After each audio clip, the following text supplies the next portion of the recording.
Bonjour, vous souhaitez faire un vol d'initiation en planeur? C'est une excellente idée. Et vous allez trouver dans cette vidéo les réponses aux questions que vous vous posez sans doute avant de vous lancer dans cette aventure.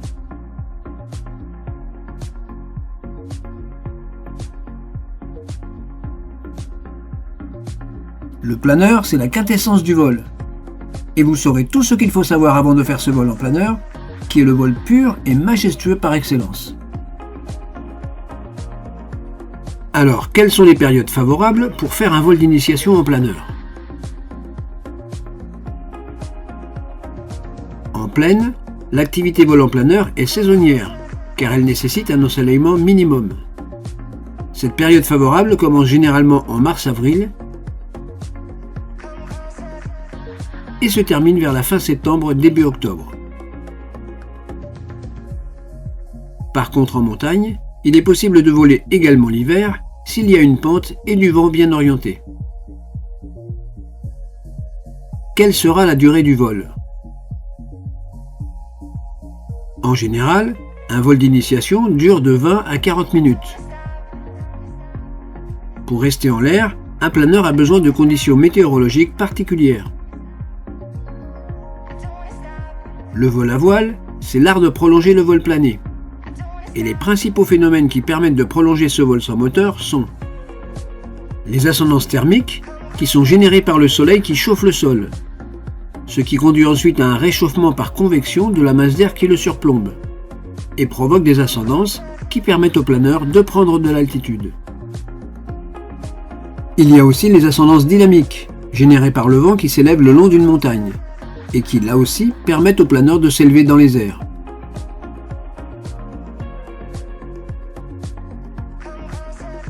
Il peut y avoir également une combinaison des deux phénomènes, thermique et dynamique.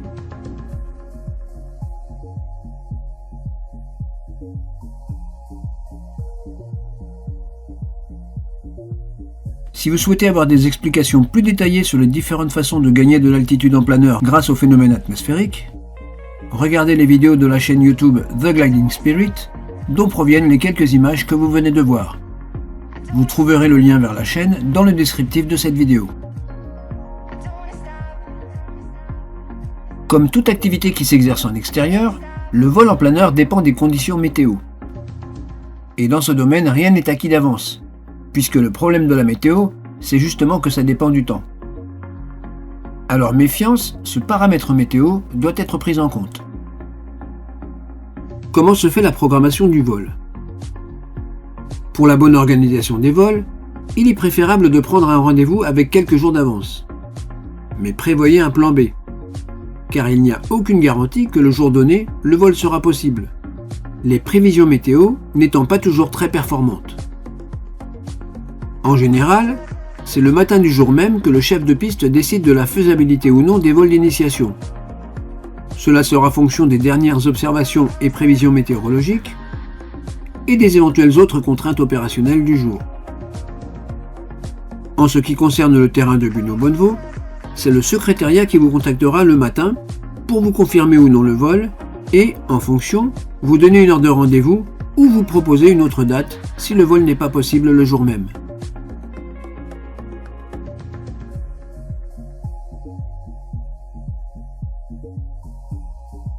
Le jour de votre venue, vous aurez à souscrire une assurance fédérale qui est incluse dans le tarif du vol d'initiation.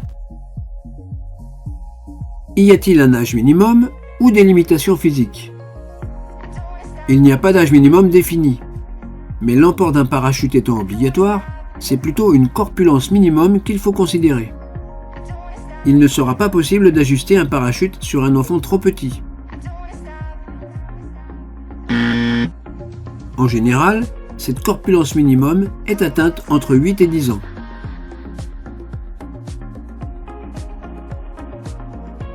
Pour des raisons de sécurité définies par les constructeurs, il y a des limites de masse minimale et maximale sur le siège avant, qui est généralement celui sur lequel vous serez placé pour votre vol.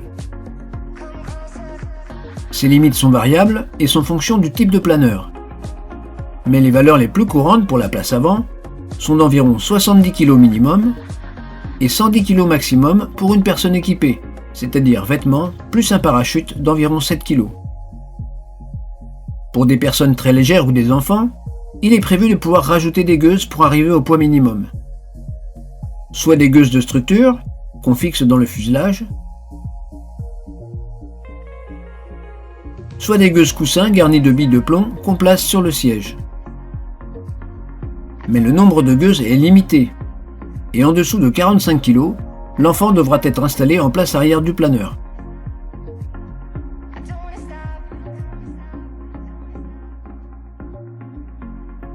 En ce qui concerne la taille, il n'y a pas de problème jusqu'à environ 1,80 m.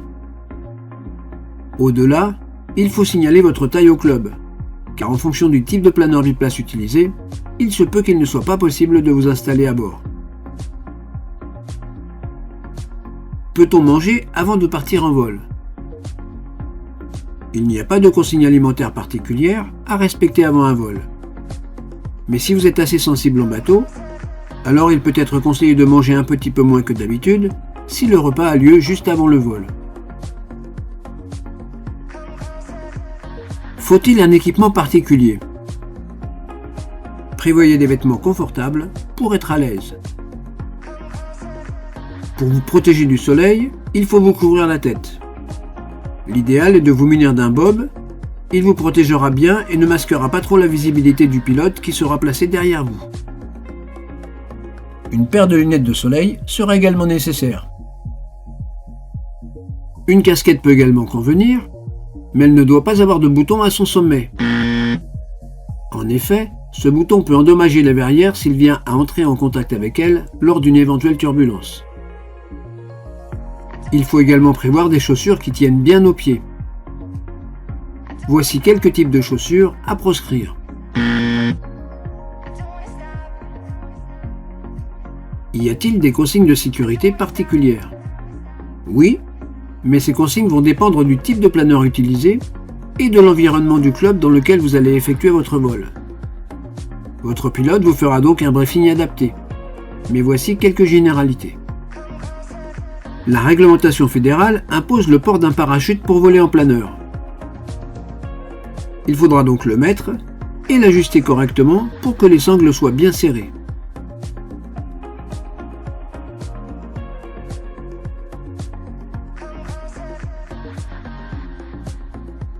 Il faudra repérer la position de la poignée d'ouverture. Pour ouvrir le parachute, il faudra sortir latéralement cette poignée de son logement et ensuite tirer vers le bas. Avant de vous installer, votre pilote vous montrera la procédure d'ouverture et de fermeture de la verrière.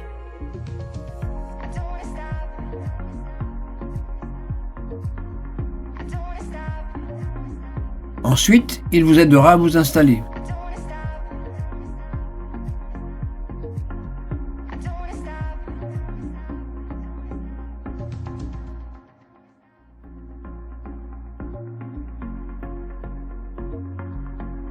Comme en voiture où il est obligatoire d'attacher sa ceinture, il vous aidera à vous attacher et à verrouiller le harnais qui vous maintiendra sur votre siège.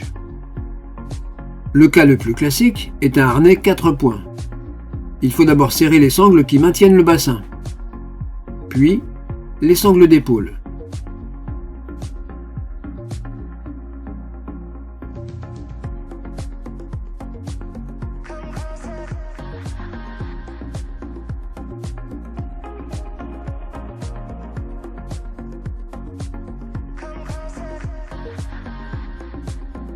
On se libère de ce type de harnais en faisant un quart de tour de la boucle vers la droite ou vers la gauche.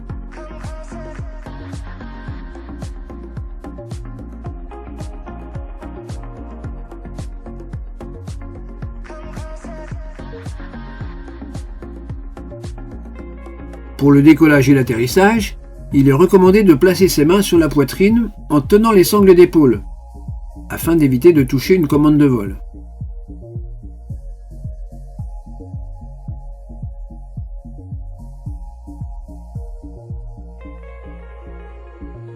Pour le confort, il y a une aération frontale. Votre pilote vous montrera comment l'actionner. Il y a également un fenestron latéral muni d'une écope permettant de réguler un flot d'air. Il faut manipuler cette écope avec précaution sans forcer.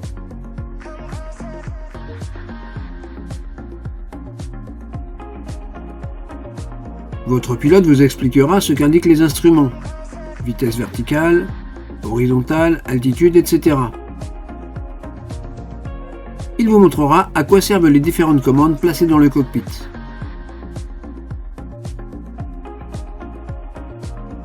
Toutes les commandes sont en double dans les planeurs biplaces.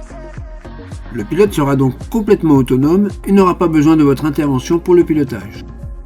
La seule éventuelle aide qu'il peut vous demander sera de modifier le volume de la radio si vous êtes assis en place avant, car il se peut que cette commande ne soit pas doublée. Au sujet de la radio, le pilote aura besoin de communiquer par moment avec le sol ou d'autres aéronefs. Quand ce sera le cas, merci de ne pas perturber ces communications. Votre pilote s'assurera de la présence d'un sac vomitoire dans la pochette latérale. Si vous avez le mal de l'air, ce qui peut arriver en vol, ouvrez les aérations et prévenez le pilote dès les premiers symptômes. Il en tiendra compte en stabilisant la trajectoire et en revenant se poser rapidement si cela est nécessaire. Vous pouvez emmener un smartphone, un appareil photo ou une caméra pour immortaliser le vol, mais ces appareils doivent être de petite taille et doivent être arrimés ou stockés dans les poches latérales de façon à ne pas tomber et risquer de perturber le fonctionnement des commandes de vol.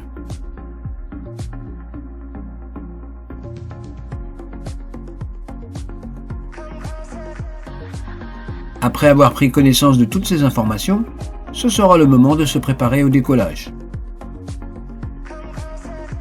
Votre pilote prendra place et fera toutes les vérifications nécessaires avant le vol.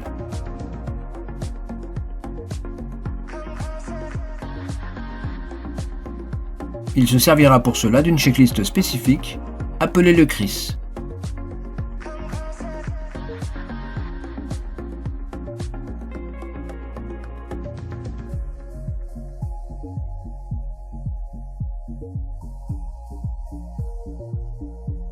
Un assistant viendra attacher le câble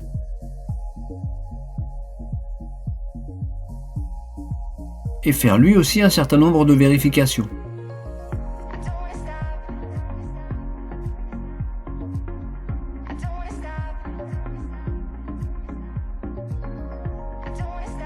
Puis, il attendra que le pilote lève son pouce pour faire signe qu'il est prêt.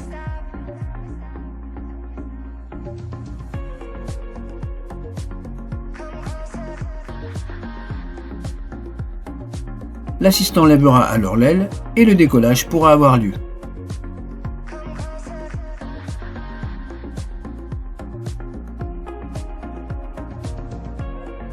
Voilà, vous savez maintenant tout ce qu'il faut savoir pour goûter à la magie du planeur. Nous vous souhaitons un très bon vol, vous allez forcément apprécier.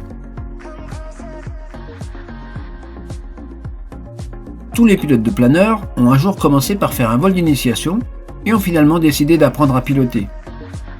Pourquoi ne pas faire comme eux? Il existe des passeports découvertes de 3 jours ou 6 jours qui permettent de passer du statut de passager à celui d'élève pour quelques jours, et ainsi de mieux découvrir cette activité en apprenant à piloter et en faisant corps avec la machine. Pourquoi ne pas vous laisser tenter? Le pilotage d'un planeur n'a rien d'inaccessible. Renseignez-vous sur les différentes formules qui existent au secrétariat du club. Merci de votre attention et à bientôt sur un terrain de vol en planeur.